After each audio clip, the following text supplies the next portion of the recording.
नंदन भवन शहर में बहुत ही रुचि के साथ उन्होंने एक घर बनाया था। उस घर में सोफे पे बैठकर पिता पुत्र प्रसाद और रमेश बड़े इत्मीनान से टीवी देख रहे थे। टीवी पर ब्रेकिंग न्यूज आ रही थी।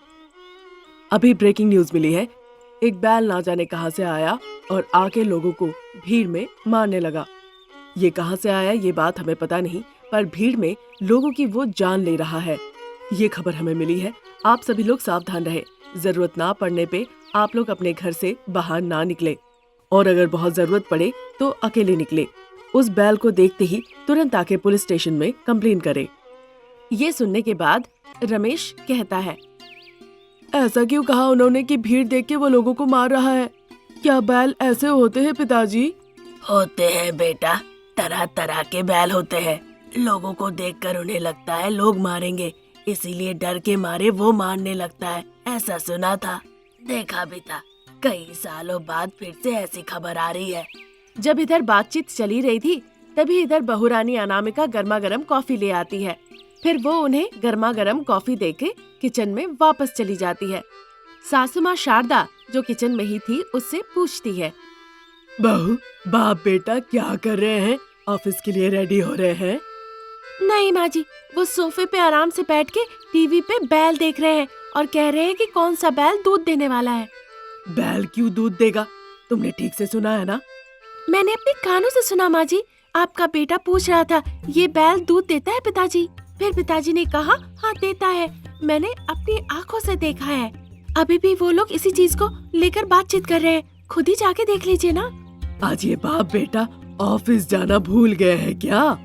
पता नहीं माँ जी, मैं जाके पता करूँ क्या? नहीं नहीं बहू, मैं जाके उन्हें ऑफिस का याद दिलाती हूँ। तुम जाके भाव्या को उठाओ और स्कूल के लिए तैयार करो। ठीक है माँ जी। ऐसा कह के अनामिका अपने बेडरूम में चली जाती है। वहाँ 10 साल की बेटी भावना को वो नींद से जगाती है। भावना तभी भी नींद के हालत में ही थी। ओहो माँ, मुझे क्यों जगा रही हो? उठो बेटा, स्कूल के लिए देर हो जाएगी ना। फिर बिना कुछ कहे भावना सीधा उठ के हॉल में आ जाती है। दादाजी गुड मॉर्निंग, पिताजी गुड मॉर्निंग। गुड मॉर्निंग राजकुमारी। गुड मॉर्निंग बेटा, इतनी जल्दी उठ गई? जब वो ऐसा कह ही रहा था तभी बेडरूम से अनामिका और किचन से शारदा बाहर निकल आती है। आप लोगों को क्या हो गया? आप लोग इस तरह पूछ रहे कि क्यों जल्दी उठ गई? आज भाव्या स्कूल नहीं जाएगी, मैं और बेटा भी ऑफिस नहीं जाएंगे। हम सब घर पर ही रहेंगे, खुशी खुशी बातचीत करेंगे, खुशी खुशी हम मैदान में खेलेंगे। क्यों, तुम दोनों आज ऑफिस क्यों नहीं जा रहे हो? ऐसा क्या हो गया? बताओ जल्दी, क्या हो गया तुम लोगों को? ये सवाल सुन के वो कहते हैं कि आज रविवार है और सब हंसने लगते हैं। रविवार के बारे में सुनते ही मानो पूरा पानी फिर गया। ऐसा लग रहा था कि बैलून से हवा ही निकल गया हो। अरे बहू, अगर पहले पता होता कि आज रविवार है तो हम एक और घंटा सोते ना। लगा कि वो ऑफिस जाएंगे, इसीलिए सुबह से उठ के खाना पकाए, घर का सारा काम काज किए। अब जाके आराम कर लो। नहीं दादी, आप भी यहाँ बैठो, हम सब मिलके जोक सुनेंगे। ऐसा कहने पे शारदा अनामिका दोनों एक सिंगल सोफा पे बैठ जाती है। सभी लोग चुटकुला सुनाते हैं, एक साथ हंसी मजाक होती है। थोड़ी देर बाद प्रसाद, रमेश और भाव्या उठ के जाके डाइनिंग टेबल पे बैठ जाते हैं। फिर वहाँ पे वो नाश्ता करते हैं। उसके बाद प्रसाद आराम से बैठ के अखबार पढ़ने लगते हैं। अजी, हम भावना को लेकर संडे मार्केट जा रहे हैं, आप घर पे ठीक से रहिएगा। अगर आपको कहीं बाहर जाना है तो बेटा को बता के फिर जाइएगा। ऐसा कहकर शारदा अनामिका भावना को साथ लेके संडे मार्केट की तरफ वो चली जाती है। उस मंडी में कम कीमत पे अच्छे सामान मिलते हैं, इसीलिए वहाँ पे बहुत लोग आते हैं। शारदा अनामिका एक स्टॉल के पास खड़ी होकर वहाँ सब्जी ले रही थी। बिल्कुल उसी वक्त वो घमंडी और डरा हुआ बैल उसी तरफ जाने लगता है। उसे देखकर लोग डर के मारे चिल्लाने लगते हैं। वहाँ भागा दौड़ी लग जाती है। एक इंसान डर के मारे जोर से चिल्लाता है, भागो भागो, एक घमंडी और डरा हुआ सांड हमारे तरफ आ रहा है। अगर हम पकड़े गए तो अपने सिंग से वो हमें मार देगा, हमारी जान ले लेगा। सामने है तो सामने के पैरों से, पीछे है तो पीछे के पैरों से कूच डालेगा। भागो भागो, यहाँ से भागो, हम सब मर जाएंगे। इस तरह वो सभी को वहाँ से भागने को कह रहा था। चिल्ला के जब सब भागा भागी कर रहे थे, उस दौरान वहाँ से भाव्या गुम हो जाती है। भाव्या एक जगह खड़ी होकर रो रही थी। ठीक उसी वक्त वो अहंकारी सांड भाव्या के तरफ भागकर उसे घूसा मारने को आता है। मम्मी, दादी, तुम लोग कहाँ हो? भाव्या एक सब्जी के दुकान के सामने खड़े होकर रो रही है। ये अनामिका देख लेती है। डर के मारे अनामिका भाग के जाती है भाव्या को बचाने के लिए। शारदा दूसरे सब्जी के दुकान पे थी। वो भी पोती को रोते हुए देखकर उसे बचाने के लिए भागती है। जैसे ही वो बैल अपने सिंग से भाव्या को मारने जा ही रहा था, शारदा उसके सिंग को पकड़ के दूसरे तरफ धकेल देती है। ठीक उसी वक्त अनामिका आके बैल का पूंछ पकड़ लेती है। भाव्या बहुत रो रही थी। अब चूंकि शारदा आके सिंग पकड़ ली, अनामिका आके पीछे से उसका पूंछ पकड़ ली, तो बैल वहीं पे रुक गया। बैल शारदा को एक लत्थी मारता है। शारदा धड़ाम से जाके गिरती है और पीछे जो अनामिका पूंछ पकड़ी हुई थी उसे भी वो एक लत्थी मारता है। अब सांड शारदा की तरफ जाने लगता है। ये देखकर अनामिका जल्दी से उठ के उसकी पूंछ पकड़ने के लिए भागने लगती है। जैसे ही शारदा देखती है कि बैल उसके तरफ भाग के आ रहा है, वो आसपास देखने लगती है। उसे एक बड़ा सा पत्थर दिखता है। देखने के साथ साथ शारदा जल्दी से जाके उस पत्थर को उठाती है और बैल की तरफ फेंकती है ताकि वो पत्थर जाके बैल पे लगे। इसी के साथ बैल वहीं पे गिर जाता है।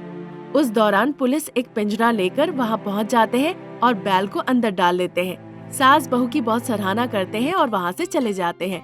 उसके बाद सास बहू भावना को साथ लेकर घर चली जाती है। ये स्टोरी अगर आपको पसंद आई तो हमारे चैनल को जरूर सब्सक्राइब करें। Thank you for watching. एक गांव में शारदा अनामिका सास बहू रहा करती थी। सास बहू अपने आधे अधूरे मेकअप ज्ञान के साथ ब्यूटी पार्लर खोला और वहाँ पे जो भी आए उन्हें परेशान करना शुरू कर दिया। तभी एक दिन शारदा और अनामिका सड़क पे खड़ी हो गई और लोगों को पार्लर आने के लिए सड़क पर खड़ी होकर बुलाने लगी। ठीक उसी वक्त दो भिखारी, कुमारी 21 और रंगीला 18 उनके पास आई। वो दोनों पार्लर आए। उन्हें देखकर कहने लगी, अभी चेंज नहीं है, बाद में आना। हेलो, एक्सक्यूज मी, अभी हम ऑफ ड्यूटी है। जब हम ड्यूटी में होते हैं, हमसे जितना चेंज मांगोगी हम दे देंगे। पहले तुम लोग रास्ते पे भीख मांगा करते थे, अब दुकान के पास आके यहाँ पे तुम लोग भीख मांग रहे हो। हम कहीं भी भीख मांग सकते हैं। हमारा कहीं भी भीख मांगने का अधिकार है, वो हम जानते हैं। तुम लोग जरा साइड हटोगे तो हमारे कस्टमर अंदर आएंगे। हमें भी जीना है। अब तुम जैसे स्वतंत्रता तो हमारे पास नहीं है। अभी हम आपके कस्टमर्स हैं। अगर थोड़ा सम्मान हमें देंगी तो आपके लिए अच्छा होगा। आप लोगों का मेकअप करने के लिए 1 किलो मेकअप नहीं, 1 बोरा मेकअप की जरूरत पड़ेगी। क्रीम, पाउडर, परफ्यूम बहुत महंगे मिलते हैं बाजार में। अगर आप उसका आधे पैसे देंगे तो उसका भाव 2 रुपए बाजार में पड़ेगा। ये सब हम डिस्कस करने यहाँ नहीं आए हैं। आप हमारा मेकअप करेंगे या नहीं, पहले ये बताइए।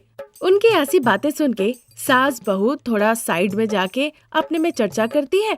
फिर 2 मिनट के बाद उनके पास लौट आती है। देखो भिखारी बहने, अभी हम लोग थोड़ा बिजी है। कॉलोनी की प्रेसिडेंट उमा देवी अभी आने वाली है। अच्छा, तो उमा देवी की असलियत ये है, जब भी पूछो तो बताती है कि नेचुरल ग्लो है। मतलब उसका नेचुरल ब्यूटी नहीं है, उसके चारों तरफ मुंह पे मेकअप छितरा हुआ है, इसीलिए खूबसूरत दिखती है। छोड़ो दीदी, कल हमें उस बहन के पास जाना है ना, उन्हीं से हम पूछ लेंगे। इनसे पूछ के अभी क्या फायदा होगा। छोड़ो छोड़ो, चलो अभी यहाँ से। उमा के खत्म होने के बाद हमारा करोगी? नहीं नहीं, उसके बाद सीरियल की हीरोइन सीतामणि यहाँ आएगी। क्या कहा? पुत्र लेखा सीरियल की हीरोइन चांदनी यहाँ पे आएगी? चांदनी नहीं रंगीला, सीतामणि। असल में मेरी बहन की अंग्रेजी थोड़ी कमजोर है, तुम इधर उधर थोड़ा एडजस्ट कर लिया करो, थोड़ा जोर से बोलो। इसलिए हम थोड़ा व्यस्त हैं, बुरा मत मानना, अब जाओ। तुम्हें लग रहा है कि हम पैसे नहीं देंगे, मैं समझ गई हूँ। ठीक है, अब जैसा तुमने कहा कि वो यहाँ आने वाले हैं, तो मुझे यही लग रहा है कि हम लोगों में कोई फर्क नहीं है। बस फर्क इतना ही है कि हम कटोरी लेके भीख मांगते हैं और तुम लोग बिना कटोरी के। ऐसा कह के भिखारी, रंगीला और कुमारी दोनों वहाँ से चली गई। सास बहू को लगा कि मानो कि कोई तूफान वहाँ से गुजर गया हो। 1 घंटा निकल गया, 2 घंटा, 3 घंटा, ऐसे कई घंटे निकल गए, पर उनके दुकान में एक ग्राहक नहीं आया। आखिरकार जब लगा कि कोई नहीं आएगा, तो सास बहू उन भिखारी बहनों को जाके ढूंढने लगी। आखिरकार वो बहनें उन्हें मिल भी गई। ब्यूटी पार्लर वाली सास बहू यहाँ क्यों आई हो? आप लोगों के लिए इतनी देर आके आप लोग वहाँ पे इंतजार किए, अब हम फ्री हो गए हैं, चलिए हम आपका मेकअप करते हैं। अब फ्री नहीं हुए, जब से हम आए हैं तभी से तुम लोग फ्री हो। एक बात कहूँ, उमा दीदी को मेकअप बिल्कुल पसंद नहीं है, उसका वो नेचुरल ब्यूटी है। और जहाँ तक बात रही पुत्रलेखा की सीरियल वाली का, वो कहीं बॉम्बे में रहती है, वो वहाँ का ब्यूटी पार्लर छोड़ के तुम्हारे इस छोटे से गली के ब्यूटी पार्लर में क्यों आएगी भला, तुम ही बताओ। हमने भी मूड बदल लिया है, अब हम मेकअप नहीं करेंगे। आप ऐसा कैसे कर सकती है? मेकअप करना एक औरत का अधिकार है, वो भी इतने अच्छे ब्यूटी पार्लर में। अगर हम आपके यहाँ आए तो भिखारियों का चुटकुला सुनाना होगा। ऐसे वक्त भिखारियों के लेकर चुटकुला कहाँ से सुनाओ? नहीं नहीं नहीं होगा, फिर तो हम भी नहीं आ पाएंगे। जाओ जाओ, जाके तुम अपना काम करो और हमें अपना काम करने दो। ठीक है, दुकान पे आओ, जोक सुनाते सुनाते मेकअप करेंगे। हम आपको जैसा मेकअप करने को कहेंगे वैसा ही कीजिएगा, पैसों के बारे में मत सोचिएगा। अब ब्यूटी पार्लर की सास बहू ने इतनी विनती की तो भिखारी बहनें भी मेकअप के लिए तैयार हो गई। आके वो चेयर पे बैठी। जोक सुनाओ। तुम्हारी तरह एक भिखारी एक मैडम के पास आके भीख मांगने लगी। फिर मेरी जैसी मैडम ने कहा कि तुम लोगों को भीख मांगने में शर्म नहीं आती। फिर तुम्हारी जैसी उस भिखारी ने कहा, नजरअंदाज मत कीजिए, मैं एक लेखिका हूँ, पैसे कमाने के करोड़ तरीके पे किताब भी लिखी है। ये बात सुन के मैंने पूछा, फिर तुम भीख क्यों मांग रही हो? तो उसने कहा, उन करोड़ों रास्ते में से ये भी एक रास्ता है। ये जोक सुनते ही वो चारों लोग जोर जोर से हंसने लगती है। इस तरह से सास बहू चुटकुला सुनाते हुए भिखारी बहनों की मेकअप करती है। इसी तरह दिन निकल रहे थे। उस दिन रविवार का दिन था, इसीलिए बाप बेटा प्रसाद रमेश और शारदा अनामिका एक साथ बैठे हुए थे। अचानक से खिड़की से पत्थर आके गिरती है और दरवाजे पे कोई खटखटाता है। साथ ही एक महिला की आवाज जो कह रही होती है कि जल्दी बाहर आओ, नहीं तो पता नहीं मैं क्या कर बैठूंगी। इस तरह से वो चिल्ला रही थी। ये सब सुनते ही सास बहू किचन से ही ये सुनकर भागकर कहीं छुप जाती है। ये देखकर बाप बेटा कहने लगे, बेटा रमेश, लगता है ये सास बहू ब्यूटी पार्लर में मेकअप के नाम पे जरूर कुछ की होगी, इसीलिए सभी लोग इस सास बहू को पीटने के लिए आए हैं। हाँ पिताजी, उनकी चिल्लाने की आवाज सुनकर तो मुझे भी ऐसा ही लग रहा है, इसीलिए सास बहू जाके कहीं पे छुप गई है, अब हमें ही इन्हें बचाना होगा। ऐसा कहकर दोनों ही अपना अपना खाना छोड़ के वो बाहर जाते हैं दरवाजा खोलने के लिए। वहाँ बाहर पूरा सर छिलवाया हुआ, सर पे विग लगा के वहाँ शांभवी को वो देखते हैं। प्रसाद जी, ये सास बहू कहाँ है? मैं उन दोनों की शादी आज अपने हाथों से दूंगी। बताओ कब कराओगी? मैं और मेरा बेटा जाके भेष बदल के मेकअप कर लेंगे। आप लोग मेरे साथ मजाक कर रहे हैं? नहीं नहीं, बिल्कुल नहीं। बताओ शादी कहाँ है? देखो प्रसाद, इतने सीधे तो नहीं हो, दिमाग खराब हो गया तुम्हारा? नहीं नहीं। ये सुनकर शांभवी प्रसाद को एक चाटा लगाती है और वहाँ से चली जाती है। अपना सूझा हुआ लाल चेहरा लेकर प्रसाद अंदर आते हैं और गुस्से से सास बहू को देखने लगते हैं। कल से अगर ब्यूटी पार्लर खुला तो मैं ये नहीं कहूँगा कि कैसे मारना चाहिए, मार के दिखाऊंगा। ऐसा कह के वो सास बहू के पीछे भागने लगे और सास बहू भी उनसे बचने के लिए भागने लगी। ये स्टोरी अगर आपको पसंद आई तो हमारे चैनल को जरूर सब्सक्राइब करें। Thank you for watching.